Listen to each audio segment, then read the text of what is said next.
Bismillahirrahmanirrahim. Assalamualaikum warahmatullahi wabarakatuh. Salam bahagia, salam hormat, dan bertemu lagi dengan Cikgu NASA di channel NASA 2K Studio.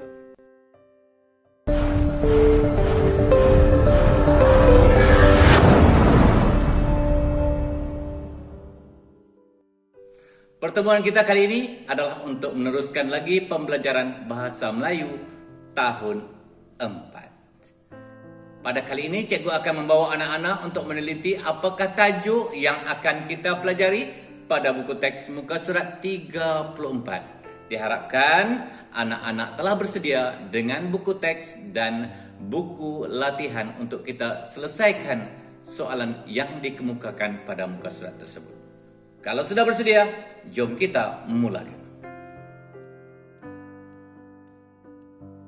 Pada akhir pembelajaran kali ini, cikgu mengharapkan agar anak-anak dapat menggunakan kata kerja yang dipelajari untuk melengkapkan teks yang diberikan.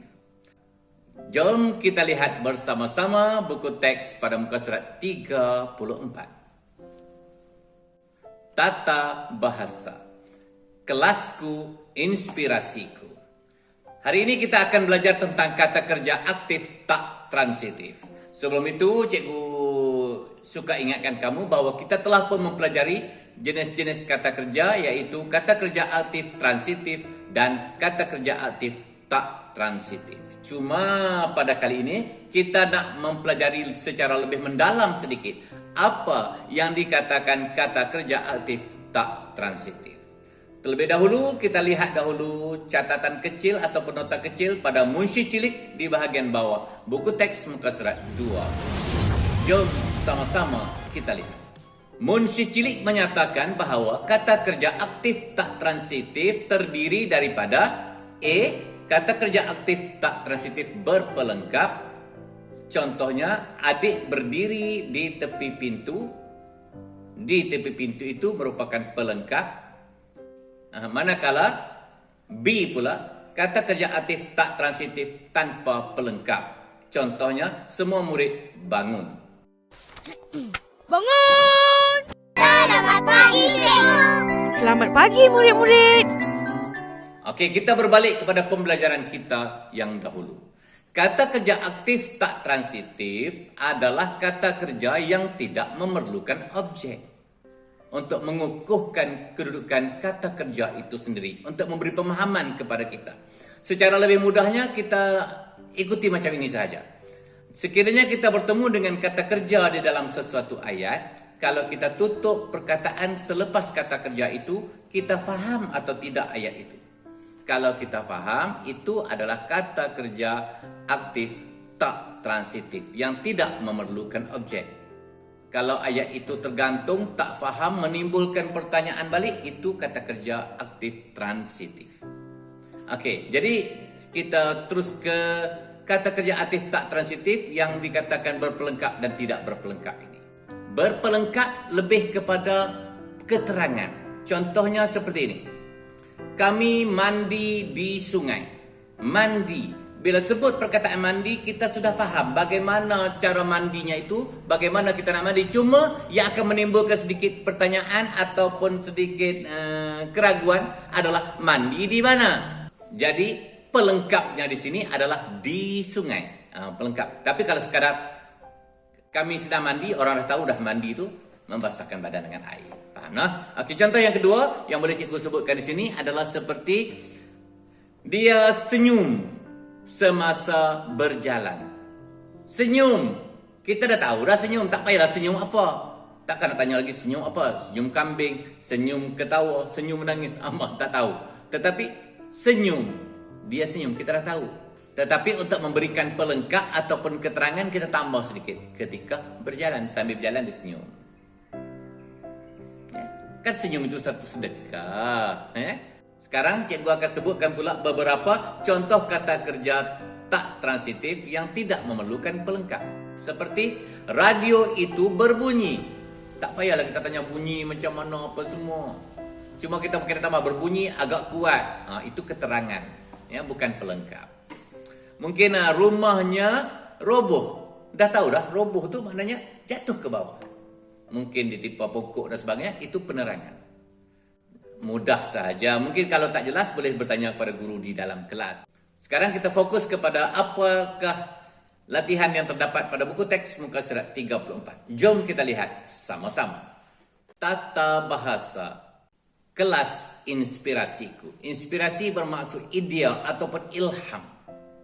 Itu dia. Hadif menulis sepucuk surat kepada rakannya untuk menceritakan perihal kelasnya. Perihal tentang kelasnya. Hadif bin Hussein, nombor 14, Taman Impian, 81200 Johor Bahru, Johor Darul Takzim, 20 Mac 2022. Menemui sahabatku Anding yang berada di Sarawak. Saudara, apa khabar? Diharapkan saudara dan keluarga sihat selalu. Saya dan keluarga sihat-sihat sahaja di sini.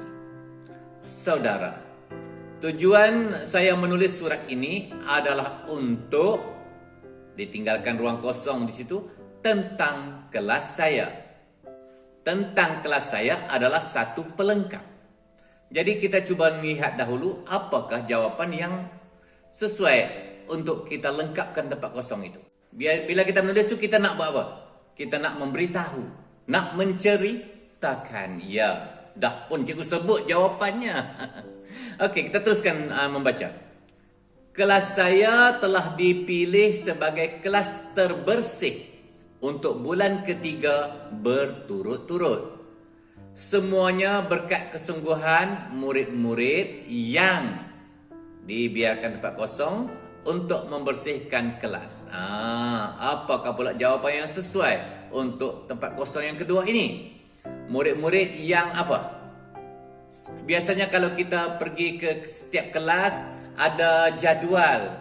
Siapa yang bertugas menyapu sampah, menyusun meja, mencuci tingkap, memadam papan hitam, itu dipanggil jadual apa tu? Itulah jawapannya. Okey, teruskan lagi. Setiap hari, guru bertugas akan memeriksa kelas kami. Markah diberikan garis kriteria yang ditetapkan. Kriteria ini adalah ukuran yang tertentu. Maknanya ada perkara-perkara yang perlu kita lakukan, baru diberi markah. Maknanya kita rujuk sesuatu. Berpandukan. Ya, itu betul. Berpandukan kriteria. Baik, kita teruskan lagi pembacaan. Oleh sebab itu, kami akan segera membersihkan kelas selepas ada lagi tempat kosong ditinggalkan, iaitu kata kerja aktif tak transitif yang tidak berpelengkap. Selepas apa? Waktu kita dah turun kantin apa semua tu, kita panggil waktu apa tu? Itu jawapan yang lebih sesuai. Okey, selanjutnya lagi. Guru kelas saya selalu ditinggalkan ruang kosong supaya kami sentiasa menjaga kebersihan. Ini selalu dicakapkan oleh cikgu-cikgu. Apabila masuk ke kelas, awal-awal sekali selalu meninggalkan. Jawapannya. Ya, lengkap kan? Dan kita teruskan lagi. Tempat yang berhabuk menyebabkan kita garis kosong, tidak berpelengkap. Kita apa? Hasyum. Itu jawapannya. Okey, untuk mengelakkannya, kami sentiasa mengelap tingkap. Perenggan yang terakhir. Akhir kata saya ditinggalkan tempat kosong agar saudara dapat menceritakan aspek kebersihan di sekolah saudara. Apakah jawapan yang sesuai untuk kita lengkapkan tempat kosong itu? Apabila kita meminta sesuatu pertolongan daripada rakan yang lain, kita selalu Okey. Kita sudahi ayat kita ini. Semoga kita akan ditinggalkan tempat kosong lagi dalam warkah seterusnya. Apakah perkataan yang sesuai, kata kerja yang sesuai untuk kita letakkan di hadapan lagi? Bila dah nak berpisah ni, kita nak itu jawapannya. Ya, warkah itu surat. Okay. Mungkin ada yang tertanya, cikgu, warkah tu apa cikgu? Surat. Okay. Sekian, terima kasih. Sahabatmu Hadif. Jadi dengan penerangan cikgu tadi, sikit sebanyak cikgu mengharapkan agar anak-anak dapat membezakan di antara kata kerja aktif tak transitif yang tak berpelengkap dengan yang berpelengkap. Berpelengkap maknanya ditambahkan sedikit perkataan ataupun penerangan selepas kata kerja supaya kita lebih memahaminya. Tetapi kalau tak ada pelengkap pun kadang-kadang kita faham juga ayat itu. Berbeza dengan kata kerja aktif transitif. Okey, cikgu rasa setakat itu dahulu pembelajaran kita untuk kali ini. Sampai kita jumpa lagi untuk tajuk-tajuk yang lain pula. Assalamualaikum warahmatullahi wabarakatuh. Bye-bye.